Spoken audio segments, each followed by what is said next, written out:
బట్టతలతో బాధపడుతున్నారా? ఆధునితనమైన పద్ధతిలో hair transplantation చేయబడును. Face clinic, Hyderabad. నమస్కారం వంశీ గారు. నమస్కారం సార్.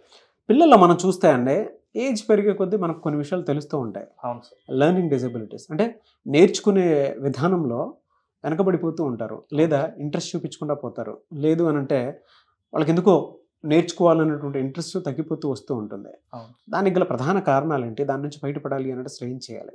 ఏ విషయాన్నైనా సరే నేర్చుకోవాలని ఇంట్రెస్ట్ చూపించరు అసలు. అంటే పేరెంట్స్కి అతి కష్టమైపోతుంది. ఏంటి ఇలా ఉన్నాడు అనేటువంటి విషయం అర్థం కాదు. అవును సార్. ఎలా దాని కారణాలు ఏముంటాయి? దీంట్లో ముఖ్యంగా వచ్చేసి పిల్లలు 4 రకాల ఇబ్బందులు ఎదుర్కొంటారు సార్.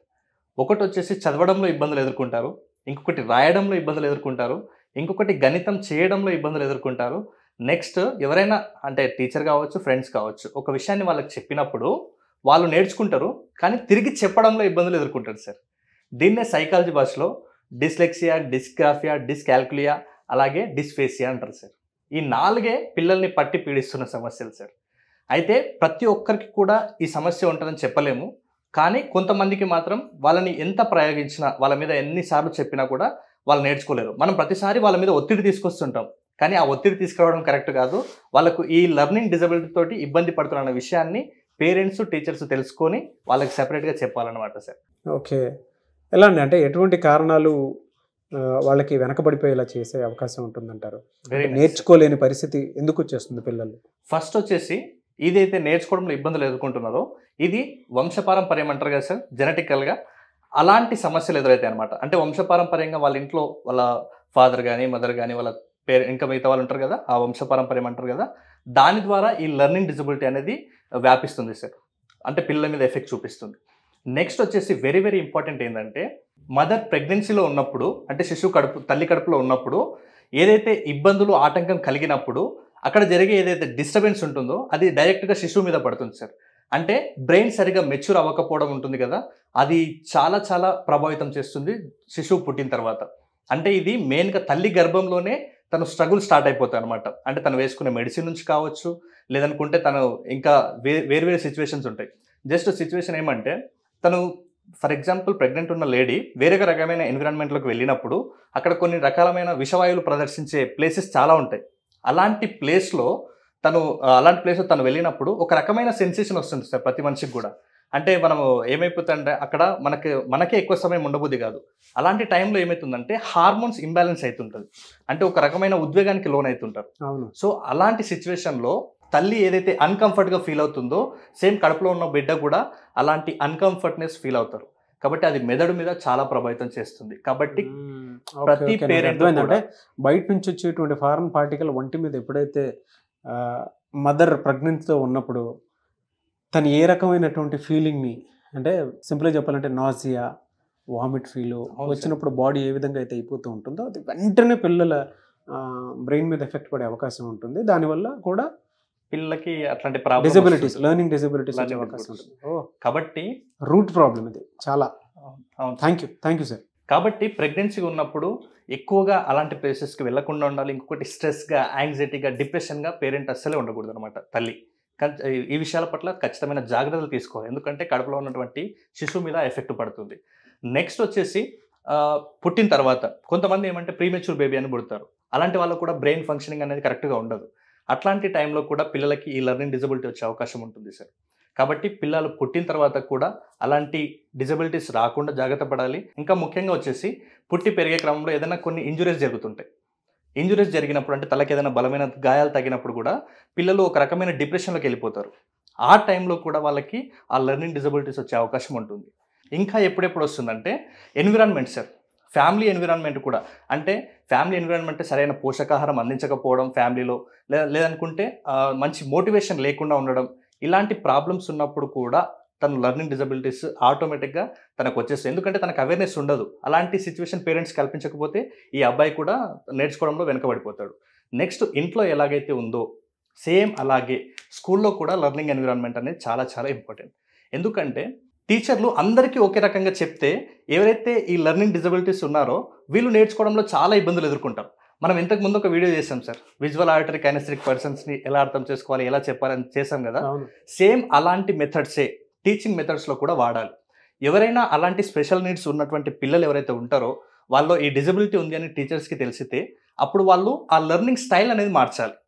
లెర్నింగ్ స్టైల్ మార్చి వాళ్ళకు ఏ రకంగా చెప్తే అర్థమవుతుందనే విషయాన్ని స్టూడెంట్స్కి ఈజీగా అర్థమయ్యేటట్టుగా స్కూల్లో ఆ ఎన్విరాన్మెంట్ ఉండాలి. అంటే చాలామందికి ప్రతి టీచర్ మీకు కనుక అంటే కొంతమంది పిల్లల్లో లెర్నింగ్ ఎబిలిటీ కానివ్వండి, లేదంటే కొన్ని విషయాల మీద ఆసక్తి ఉండదు, లేదా వినేటప్పుడు కానివ్వండి, చూసేటప్పుడు కానివ్వండి, అండ్ కొన్నిసార్లు తెలియకుండానే ఒక్కొక్క మోడ్లో పిల్లలు పెరుగుతూ ఉంటారు. కాబట్టి మీరు చూసిన తర్వాత ఇది అని అబ్జర్వ్ చేసిన తర్వాత పేరెంట్స్కి మీరు కన్విన్స్ చేసి విషయం ఇలా ఉంది అని చెప్పేసి చెప్తే చాలా మంచిది. దానివల్ల వచ్చే అడ్వాంటేజ్ ఏంటంటే ఒక పిల్లాడికి కనుక డిజబిలిటీ ఉంది అని అంటే క్లాస్ మొత్తాన్ని ఆ పిల్లాడి పాయింట్ ఆఫ్ వ్యూ నుంచి మీరు చెప్పలేరు.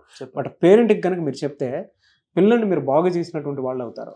సో పిల్లల్లో 3 టైప్స్లో చెప్తే ఏ విషయం ఉన్నా సరే అర్థమవుతుంది. లాస్ట్ టైం వంశీ గారు చెప్పడం జరిగింది. మా పేరెంట్స్ ఈ వీడియో చూస్తే అందరికీ షేర్ చేయండి దయచేసి. ఒకటి ఆడిటరీ, అంటే మనం ఏదైనా విషయం చెప్పి బాబు నువ్వు ఇది నేర్చుకుంటే బాగుంటుంది, అలా చేస్తే బాగుంటుంది, ఇలా చేస్తే బాగుంటుంది అనేటువంటి విషయాన్ని చెప్తే వెంటనే అర్థం చేసుకొని వింటారు. అంటే మనం చెప్పేదాన్ని బట్టి వాళ్ళు వింటర్ స్టార్ట్ చేస్తారు. 2 జనరల్గా విజువల్ పెట్టి నేర్పిస్తూ ఉంటారు ఏదైనా నేర్పించాలి అనుకున్నప్పుడు.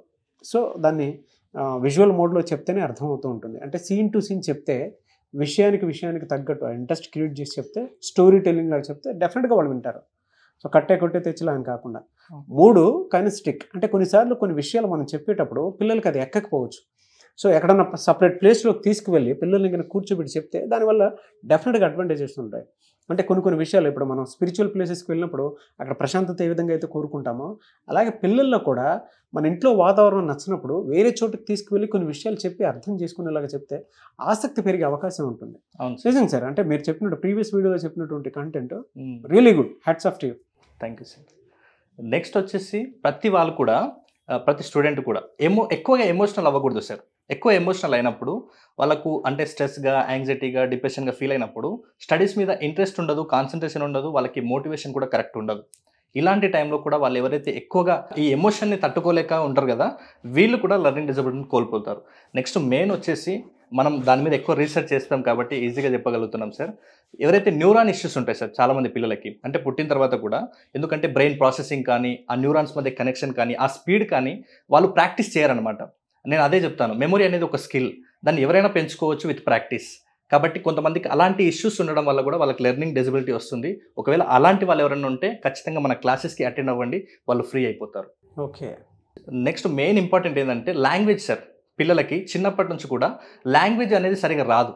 ఎందుకంటే మనం ఎదుగుతున్నప్పుడు ఆ స్టడీస్లో మనం పర్ఫెక్ట్గా ఉండాలి అంటే ఖచ్చితంగా లాంగ్వేజ్ అనేది ఇంపార్టెంట్. ఎందుకంటే మనం చదవాలన్నా, రాయాలన్నా, మిగతా మనం ఒక దగ్గర మాట్లాడాలన్నా, ఒకరికి ఏదైనా విషయం చెప్పాలంటే కూడా ఖచ్చితంగా మనకు ఆ చదవడం అనేది వచ్చి ఉండాలి మాట్లాడడం ద్వారా. కాబట్టి పేరెంట్స్ ఖచ్చితంగా దాని మీద ఫోకస్ చేయండి, పిల్లలకి లాంగ్వేజ్ నేర్పించాలి అని. ఎందుకంటే లాంగ్వేజ్ అనేది చాలా మ్యాండేటరీ అవుతుంది మన స్టడీస్ మీద. కాబట్టి ప్రతి పేరెంట్ దాని మీద ఫోకస్ చేయండి. చిన్నగా ఉన్నప్పుడు వాళ్ళని ఖచ్చితంగా మీరు పక్కన కూర్చొని మీరు ఎంత మాట్లాడుతుంటే వాళ్ళు దాన్ని ఇమిటేట్ చేసి ఇంకా మాట్లాడడం ప్రాక్టీస్ చేస్తారు. కాబట్టి దాని మీద ఖచ్చితంగా ఫోకస్ చేయండి. బేసిక్ లాంగ్వేజ్ కూడా చాలా ఇంపార్టెంట్. మనం మాట్లాడే భాష ఇంపాక్ట్ మాత్రం పిల్లలు చాలా ఉంటుంది. దానివల్ల పిల్లలు ఏదైనా నేర్చుకోవడానికి అవకాశం ఉండేలా ఉంటుందన్నమాట. మనం ఏం మాట్లాడతామో అది ఆటోమేటిక్గా విజువల్ వచ్చేస్తూ ఉంటుంది. అవును సార్. అండ్ మనం మాట్లాడేటువంటి భాష కానివ్వండి, మనం ఏదైనా ఎడ్యుకేట్ చేసేటప్పుడు మనం ఇచ్చేటువంటి విజువల్ కానివ్వండి, డెఫినెట్గా దాని ఇంపాక్ట్ ఉంటుంది. సో ఎక్కువ నేర్చుకోవడానికి అవకాశం ఉండేటువంటి అంటే ఆ అవకాశం ఉంటుంది. అట్ ద సేమ్ టైం ఎప్పుడైనా సరే బయటికి తీసుకువెళ్ళినప్పుడు పిల్లలకి లెర్నింగ్ డిజబిలిటీ ఉందేమో అనేటువంటి ఆలోచన వచ్చినప్పుడు ప్లేస్ మార్చి చూసి విషయం మొత్తం అబ్జర్వ్ చేసి బయట ఎక్కడికన్నా ఏదైనా స్పిరిచువల్ ప్లేసెస్కి కానివ్వండి, ఇష్టమైన ప్లేసెస్కి తీసుకెళ్ళి అక్కడ కూర్చోబెట్టి మొత్తం ఎక్స్ప్లెయిన్ చేసి ఒకసారి అడగండి మీ పిల్లల్ని ఎలా చెప్తున్నారు ఏంటి, స్టోరీ నరేషన్ లాగా. అంటే మీరు మొత్తం ఎక్స్ప్లెయిన్ చేసి కూర్చోబెట్టి ఇలా కొండ ఉంది ఏది ఉంది అంటే బయటకి ఎక్కడికైనా తీసుకెళ్ళినప్పుడు అడగండి కూర్చోబెట్టి. నరేషన్ బాగా చెప్తున్నాడు అనుకోండి, దాన్ని బట్టి మీరు అర్థం చేసుకోవచ్చు.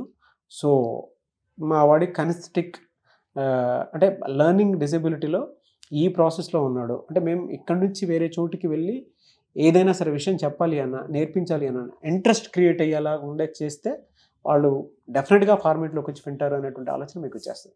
సో అలా మీరు దాన్ని ఓవర్కమ్ చేయడానికి అవకాశం ఉంటుంది. అంతే కదా సార్? అవును సార్, 100%.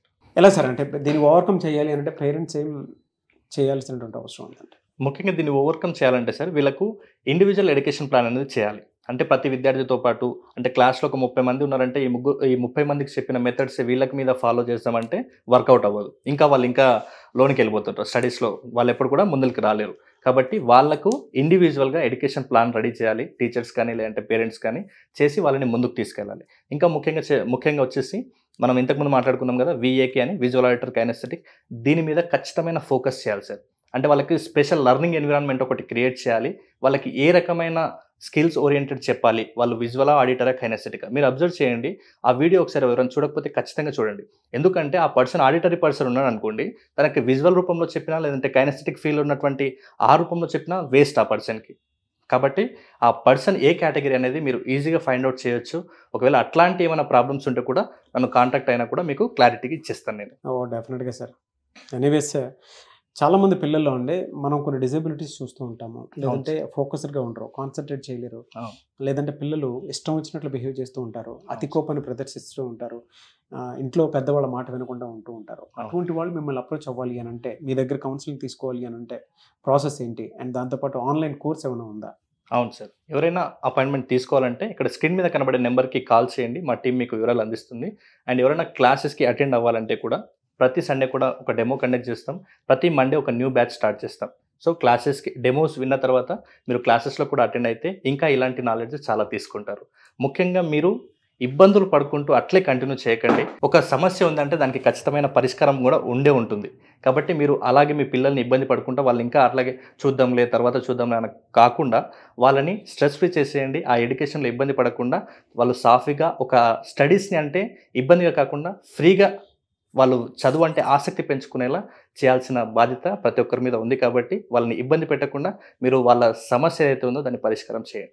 ఎనీవేస్ థ్యాంక్ యూ అండి, thank you so much Vamsi garu. Thank you sir. చూసారు కదండి ఈ వీడియోపై మీ అభిప్రాయం కమెంట్ బాక్స్లో పోస్ట్ చేయండి. ముఖ్యంగా మీరు కనుక వంశీ గారి అపాయింట్మెంట్ కావాలి అనుకుంటే స్క్రీన్ మీద మీ కాంటాక్ట్ నెంబర్ కనిపిస్తుంది, దాన్ని మీరు కాల్ ఆర్ మెసేజ్ వాట్సాప్ చేసి వెంటనే ఎన్రోల్ చేసుకోండి. అండ్ మెమరీ పవర్ టెక్నిక్కి సంబంధించినటువంటి ఆన్లైన్ ఆఫ్లైన్ క్లాసెస్ కావాలి అనుకున్నా కూడా స్క్రీన్ మీద కనిపిస్తున్న నెంబర్ సంప్రదించండి. మీ పిల్లల్లో తెలియకుండానే మెమరీ పవర్ తక్కువ ఉంటుంది. దయచేసి వీడియో చూసిన తర్వాత వీడియోని షేర్ చేయండి, కింద కామెంట్ బాక్స్లో పోస్ట్ చేయండి. మీ పిల్లలకు సంబంధించినటువంటి ప్రాబ్లమ్స్ ఏదున్నా సరే వాటి మీద మేము వీడియో చేయడం జరుగుతుంది. ఆ విధంగానే సరే మీరు అప్రోచ్ అవ్వండి. అండ్ ఒకవేళ అపాయింట్మెంటే కావాలి అనుకున్నటువంటి వాళ్ళు ఎవరైతే ఉంటారో స్క్రీన్ మీద వంశీ గారి కాంటాక్ట్ నెంబర్ కనిపిస్తుంది, దానికి మీరు కాల్ ఆర్ మెసేజ్ వాట్సాప్ చేసి వెంటనే ఎన్రోల్ చేసుకోండి. అండ్ ఈ వీడియోని లైక్ చేయండి, షేర్ మాత్రం తప్పకుండా చేయండి. ఇలాంటి మరిన్ని వీడియోస్ కోసం మా ఛానల్ ఫాలో అవ్వండి. Thank you. సుమన్ టీవీలో మీ పర్సనల్ అండ్ బిజినెస్ ప్రమోషన్స్ కోసం కింది నెంబర్కి కాంటాక్ట్ చేయండి.